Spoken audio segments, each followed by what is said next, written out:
A Christmas Carol by Charles Dickens, Stave 3, Part 1.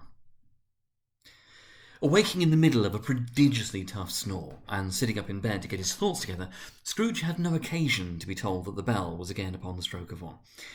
He felt that he was restored to consciousness in the right nick of time, for the especial purpose of holding a conference with the second messenger dispatched to him through Jacob Marley's intervention. But finding that he turned uncomfortably cold when he began to wonder which of his curtains this new spectre would draw back, he put them every one aside with his own hands, and lying down again, established a sharp lookout all round the bed. For he wished to challenge the spirit on the moment of its appearance, and did not wish to be taken by surprise and made nervous. Gentlemen of the free and easy sort, who plume themselves on being acquainted with a move or two, and being usually equal to the time of day, express the wide range of their capacity for adventure by observing that they are good for anything from pitch and toss to manslaughter, between which opposite extremes, no doubt, there lies a tolerably wide and comprehensive range of subjects. Without venturing for Scrooge quite as hardly as this, I don't mind calling on you to believe that he was ready for a good broad field of strange appearances, and that nothing between a baby and a rhinoceros would have astonished him very much. Now, being prepared for almost anything, he was not by any means prepared for nothing, and consequently, when the bell struck 1, and no shape appeared, he was taken with a violent fit of trembling. 5 minutes, 10 minutes, a quarter of an hour went by, yet nothing came. All this time he lay upon his bed, the very core and centre of a blaze of ruddy light, which streamed upon it when the clock proclaimed the hour, and which, being only light, was more alarming than a dozen ghosts, as he was powerless to make out what it meant, or would be at, and was sometimes apprehensive that he might be at that very moment an interesting case of spontaneous combustion, without having the consolation of knowing it. At last, however, he began to think, as you or I would have thought at first. For it is always the person not in a predicament who knows what ought to have been done in it, and would unquestionably have done it too. At last, I say, he began to think that the source and secret of this ghostly light might be in the adjoining room, from whence, on further tracing it, it seemed to shine. This idea taking full possession of his mind, he got up softly and shuffled in his slippers to the door. The moment Scrooge's hand was on the lock, a strange voice called him by his name, and bade him enter. He obeyed. It was his own room, there was no doubt about that, but it had undergone a surprising transformation. The walls and ceiling were so hung with living green that it looked like a perfect grove, from every part of which bright gleaming berries glistened. The crisp leaves of holly, mistletoe, and ivy reflected back the light, as if so many little mirrors had been scattered there, and such a mighty blaze went roaring up the chimney as that dull petrification of a hearth had never known in Scrooge's time, or Marley's, or for many and many a winter season gone. Heaped up on the floor to form a kind of throne were turkeys, geese, game, poultry, brawn, great joints of meat, sucking pigs, long wreaths of sausages, mince pies, plum puddings, barrel of oysters, red-hot chestnuts, cherry-cheeked apples, juicy oranges, luscious pears, immense 12th cakes, and seething bowls of punch that made the chamber dim with their glorious, delicious steam.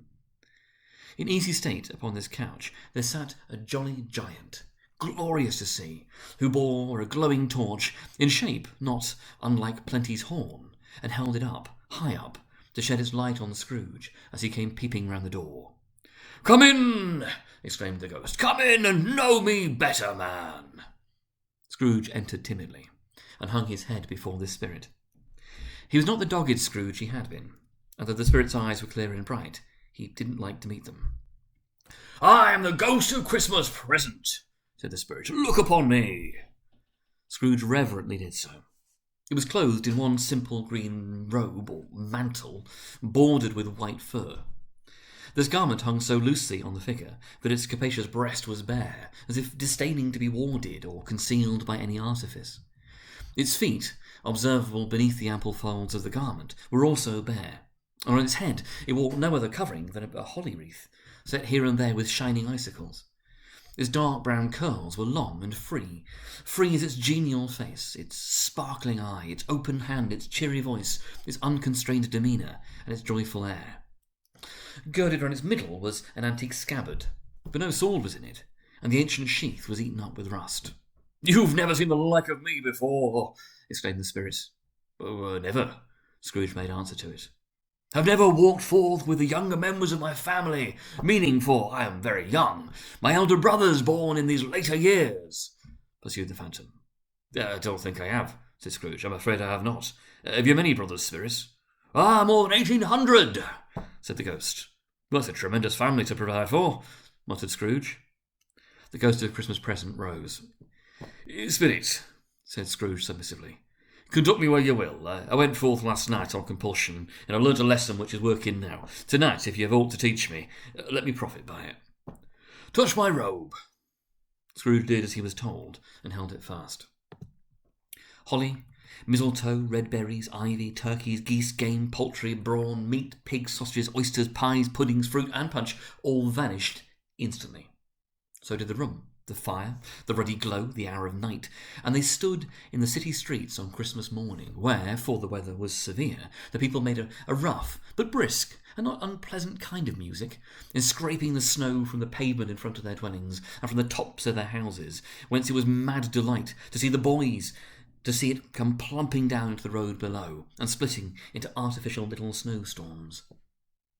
The house fronts looked black enough, and the windows blacker, contrasting with the smooth white sheet of snow upon the roofs, and with the dirtier snow upon the ground, which last deposit had been ploughed up in deep furrows by the heavy wheels of carts and waggons, furrows that crossed and recrossed each other hundreds of times where the great streets branched off and made intricate channels, hard to trace in the thick yellow mud and icy water.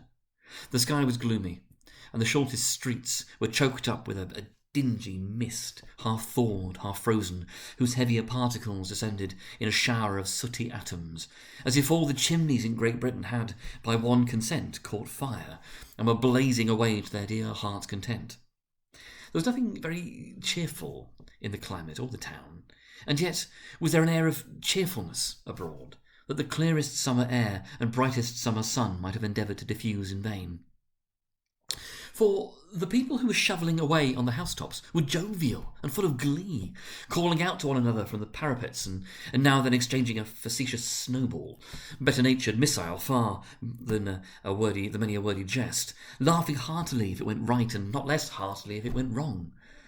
The poulterers' shops were still half open, and the fruiterers were radiant in their glory. There were great, round, pot-bellied baskets of chestnuts, shaped like the waistcoats of jolly old gentlemen, lolling at the doors, and tumbling out into the street in their apoplectic opulence.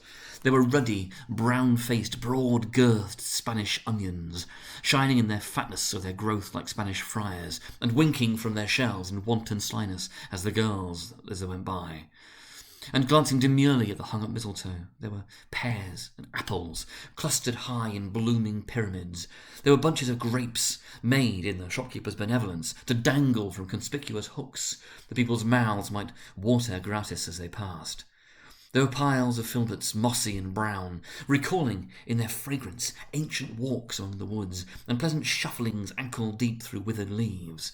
There were Norfolk biffins, squat and swarthy, setting off the yellow of the oranges and lemons, and in the great compactness of their juicy persons, urgently entreating and beseeching to be carried home in paper bags and eaten after dinner. The very gold and silver fish set forth among these choice fruits in a bowl, though members of a dull and stagnant-blooded race, appeared to know that there was something going on, and to a fish went gasping round and round their little world in slow and passionless excitement.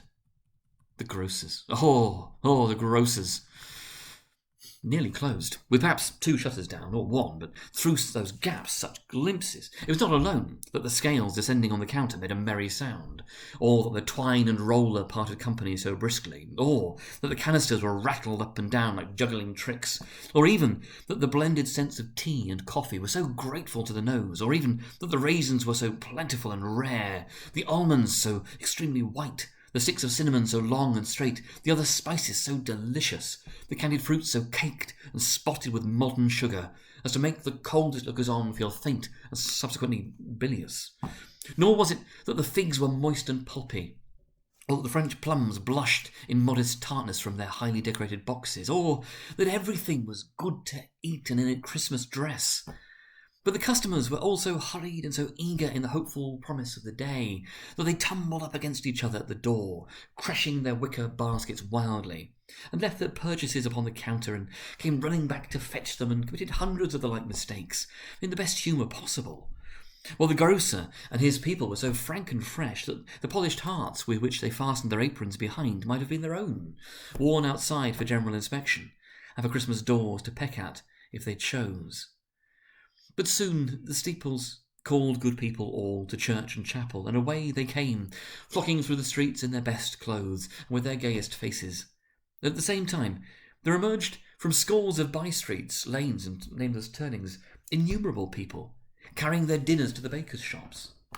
The sight of these poor revellers appeared to interest the spirit very much, for he stood with Scrooge beside him in a baker's doorway, and, taking off the covers as their bearers passed, sprinkled incense on their dinners from his torch. It was a very uncommon kind of torch, for once or twice, when there were angry words between some dinner carriers who had jostled each other, he shed a few drops of water on them from it, and their good humour was restored directly. For they said it was a shame to quarrel upon Christmas Day, and so it was. God love it, so it was.